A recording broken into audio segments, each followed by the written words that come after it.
یہ ویڈیو انجمن مشق سکینہ انسٹیٹیوٹ کی جانب سے پیش کی جا رہی ہے۔ آئیے ذرا تصور کریں 1857 کے ہندوستان کا، ایک پوری سلطنت بکھر چکی ہے اور ایک قوم اپنی شناخت کی تلاش میں ہے۔ مسلمانوں کے لیے تعلیم، پہچان اور مستقبل سب ایک گہرے بحران کا شکار تھے۔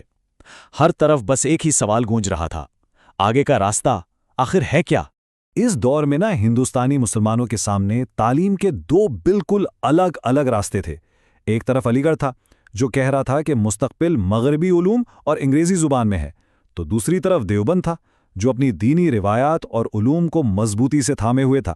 اور یہ صرف دو ادارے نہیں تھے، یہ دو الگ سوچیں تھیں جن کے بیچ ایک بہت بڑی خلیج، ایک بہت بڑا فاصلہ پیدا ہو چکا تھا جو پوری قوم کو فکری طور پر تقسیم کر رہا تھا۔ تو سوال یہ تھا کہ اس بڑھتی ہوئی خلیج کو کون ختم کرے گا؟ کون تھا وہ شخص جو ماضی کی حکمت کو مستقبل کی ضرورتوں سے جوڑ سکتا تھا؟ ایک ایسے رہنما کی سخت ضرورت تھی جو ان دو بظاہر ایک دوسرے کی ضد دنیاؤں کے درمیان ایک پل تعمیر کر سکے۔ اور یہیں اسی تاریخی موڑ پر منظر عام پر آتے ہیں مولانا محمد علی مونگیری، ایک ایسی شخصیت جنہوں نے نہ صرف اس بحران کو سمجھا بلکہ اس کا حل پیش کرنے کے لیے اپنی پوری زندگی وقف کر دی۔ تو آئیے دیکھتے ہیں کہ انہوں نے یہ سب کیسے کیا۔ دیکھیے، مولانا کی زندگی کی کہانی کی خود ان کے مشن کی بنیاد ہے۔ 1846 میں کانپور کے ایک علمی گھرانے میں پیدا ہوئے۔ 22 سال کی عمر میں شادی کی وجہ سے تعلیم رکی ضرور، لیکن علم کی پیاس ختم نہیں ہوئی۔ وہ انہیں علی گڑھ لے گئیں، جہاں انہوں نے عقلی علوم یعنی ریشنل سائنسز میں مہارت حاصل کی۔ پھر وہاں سے وہ سہارنپور کے مظاہر العلوم پہنچے تاکہ حدیث کے علم میں گہرائی حاصل کر سکیں۔ تو ان کا یہ سفر ہی دراصل دو دنیاؤں کا سفر تھا، ایک طرف روایت کی دنیا اور دوسری طرف جدیدیت۔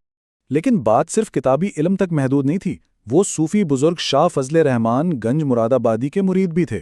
اسی روحانی گہرائی نے ان کے علمی کام کو وہ اثر اور وزن دیا جو صرف کتابیں پڑھنے سے نہیں آ سکتا۔ وہ ایک ہی وقت میں ایک زبردست عالم بھی تھے اور ایک عارف بھی۔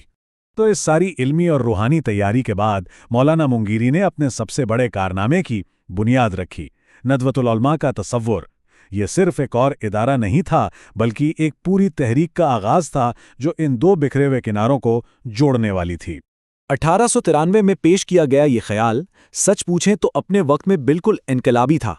مقصد صرف ایک اور مدرسہ بنانا نہیں تھا بلکہ پورے تعلیمی نظام کی اصلاح کرنا تھا، اور سب سے بڑی بات یہ ایک ایسا پلیٹ فارم بنانا تھا جہاں شیعہ، سنی، اہل حدیث، دیوبندی، تمام علماء اپنے فرقہ وارانہ اختلافات بھلا کر ایک میز پر بیٹھیں تاکہ ایک ایسی نسل تیار ہو جو دین کو بھی سمجھے اور دنیا کو بھی۔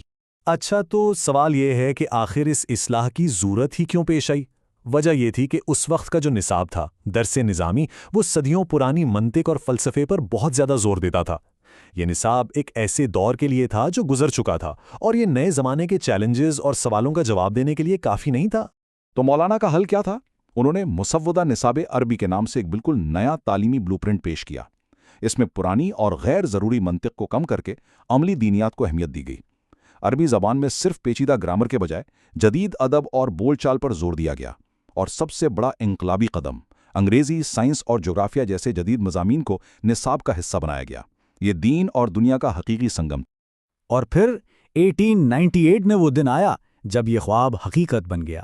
لکھنؤ میں دارالعلوم ندوۃ العلماء کا باقاعدہ آغاز ہوا اور مولانا محمد علی مونگیری اس کے پہلے ناظم بنائے گئے۔ ایک سوچ نے ایک ایسے ادارے کی شکل اختیار کر لی جو آج بھی قائم ہے۔ لیکن کہانی یہاں ختم نہیں ہوتی۔ 1903 میں جب وہ ندوہ سے الگ ہوئے تو ان کا مشن رکا نہیں بلکہ ایک نئے مرکز سے اور زیادہ گہرائی کے ساتھ جاری رہا۔ 1901 میں انہوں نے منگیر میں خانقاہ رحمانیہ کی بنیاد رکھی۔ یہ صرف ایک روحانی مرکز نہیں تھا بلکہ بہار اور بنگال کے عوام تک اسلام کی تعلیم پہنچانے کا ایک بہت بڑا ذریعہ بن گیا۔ یہاں سے ان کے پیغام کا دائرہ اتنا وسیع ہوا کہ ان کے مریدین کی تعداد تقریباً 4 لاکھ تک پہنچ گئی، جو یہ بتاتا ہے کہ ان کی بات میں کتنا اثر تھا۔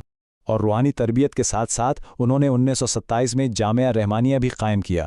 یہ ادارہ ان کے تعلیمی ویژن کا ہی تسلسل تھا جو انہی اصولوں پر بنایا گیا تھا، یعنی قدیم اور جدید علوم کا امتزاج۔ یہ اس بات کا ثبوت تھا کہ وہ اپنے نظریے پر زندگی بھر قائم رہے۔